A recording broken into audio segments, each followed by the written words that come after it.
I am by name Ijabla Papkapayos, as you all know that, the convener of Poverty Virus in Nigeria and the CEO of Popka International Limited, where we're into waste management, general contracts, and we're an energy company, and we also talk more on ways to see how to fight poverty virus in Nigeria. As you all know that I'm the convener of Poverty Virus in Nigeria, Popka International, the only one that has food in Africa, branches in North and South America, Asia, Australia, Antarctica, and Europe. This afternoon, I'm here to talk to us and engage us on the way to eradicate poverty virus. Different individuals have contacted me in one way or the other, saying, as a technocrat like you, Papka, how can we, or what can you do to be able to eradicate this poverty, or what advice can you be able to give to any leader, or when you assume leadership, that you always talk about this? Okay, first and foremost, I want to say this. For people to contact me this way, that shows that there's really poverty. Yeah, there's poverty, yes. And as a technocrat like me, a scientist in nuclear environmental physics, and someone that is passionate enough to see the country moving forward, we always do this. Looking at Nigeria, with the population of over 200 million, and dissecting Nigeria into regions, geopolitical zones, which is the south-south, the southwest, the southeast, north central, northwest, and northeast. Any serious-minded Nigerian leader or Nigeria that the people gave mandate to lead, Nigeria shouldn't be in poverty. Why? Because beneath Nigeria is wealth. Beneath Nigeria, I say it is what? Is wealth. A zone in the country is enough to sustain the country with the natural resources that that zone is having. Oh yes, we did talk about we don't want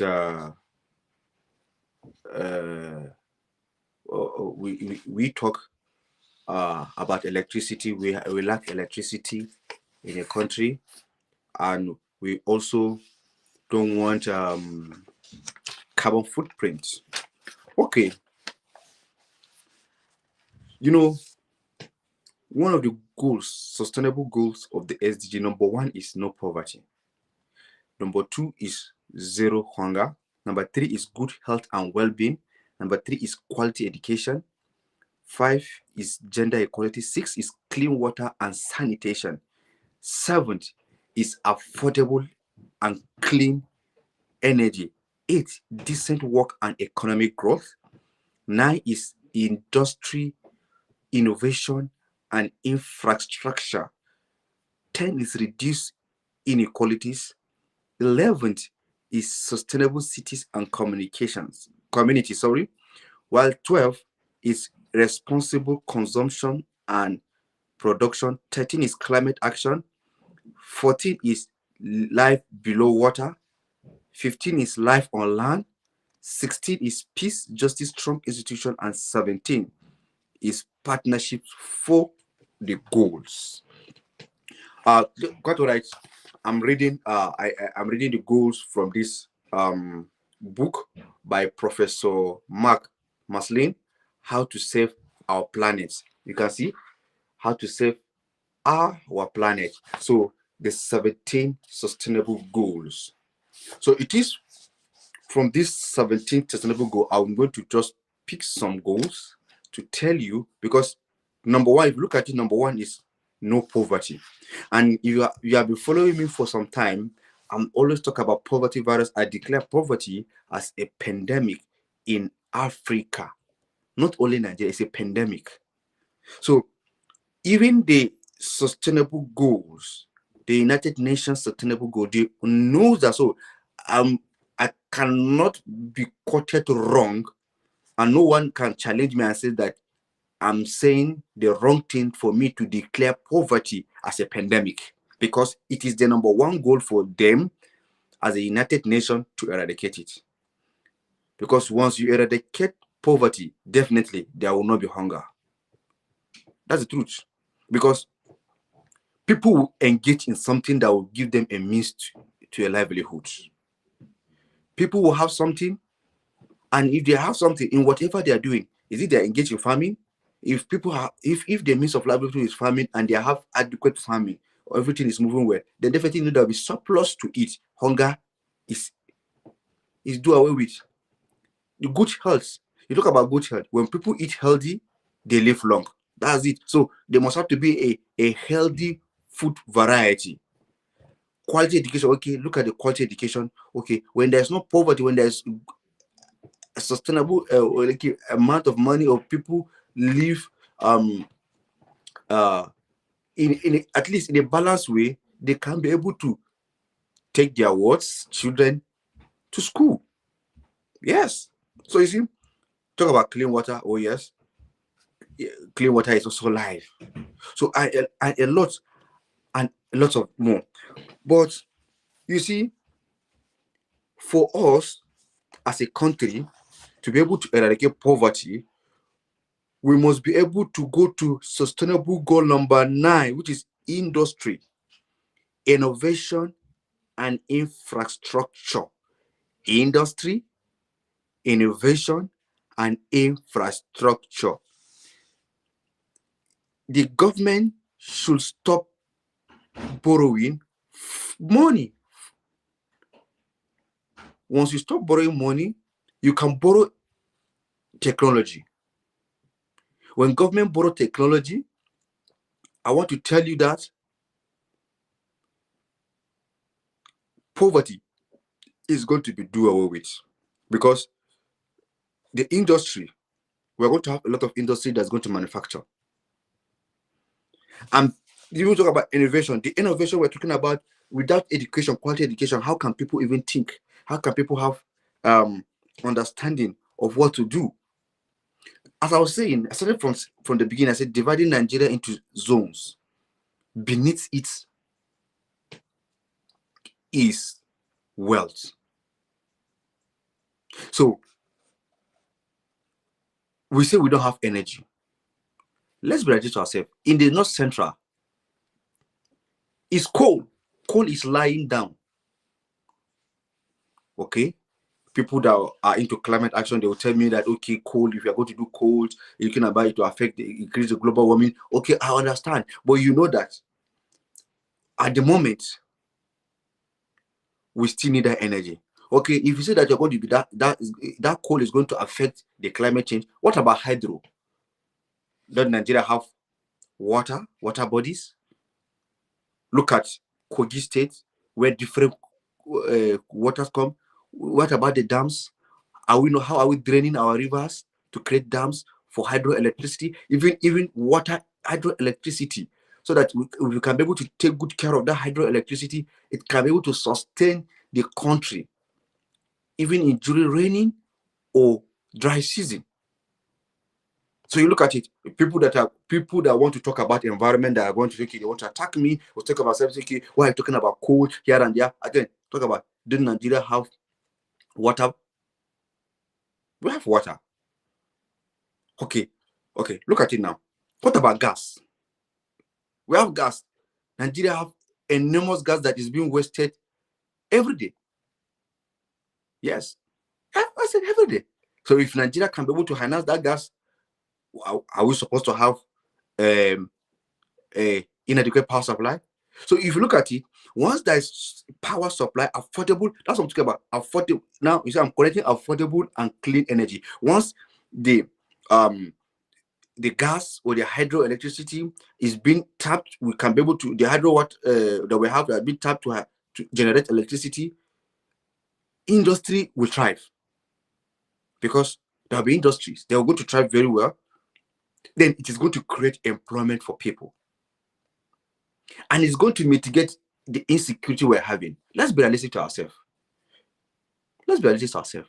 The insecurities that we're having in the part of the world, the northeast and the northwest. You understand?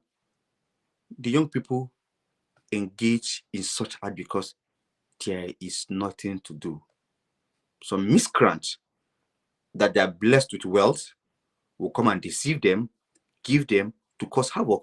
But perhaps, or peradventure, the government of the day, or from the onset, were able to engage or do something very well that those miscreants don't have anybody to be able to see the individuals are going to catch them, to affect them, to indoctrinate them.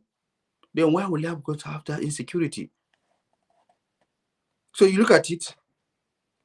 So we can't just say that Nigeria doesn't have anything. So to come to the question, if I peradventure, if I were the leader, as I said, I will be borrowing funds. I can't borrow. Why will I borrow funds? Money? No. If I'm the leader, I should be able to borrow technology. That everything should be invested. That's it. Borrow technology. When you borrow technology, you bring it to your country, your motherland, your place. You understand? You make sure that the indigenous are employed in that sector to see how it thrive. That is when things are going to work. Yes. I mean, that's when things are going to work. So,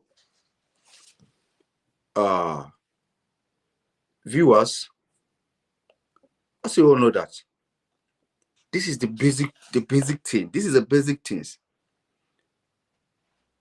The reason for the insecurities is because of the wealth. We have a lot of wealth in the northeast.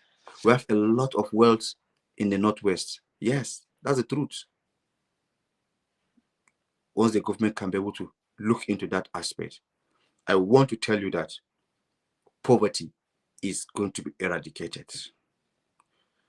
I remain my humble self, Ijabla Pius Papka, as you all know, aka Papka International, the only one that have roots in Africa, branches in North America, Asia, Australia, Antarctica, and Europe.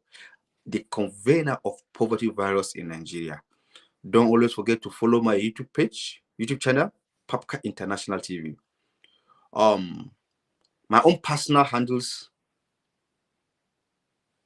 pages are Pius Ijabla on Facebook, Instagram, Pius Ijabla, Twitter, Pius Ijabla. While Papka International are Papka International. Facebook, Instagram, and Twitter. Do well to follow us as we'll be bringing to you more and more of this in due times. This is the little video, that I'm giving to us on how to eradicate poverty, on what to do to eradicate poverty. And if you have any other question, you can, or you want to me on talk more, you can do well to send me an email at papkainternational papkainternational@gmail.com. Yes, I do read mail. That's it. So you can send me that email, papkainternational@gmail.com. I will attend to that email in due time and respond accordingly. Thank you very much for your time. God bless you.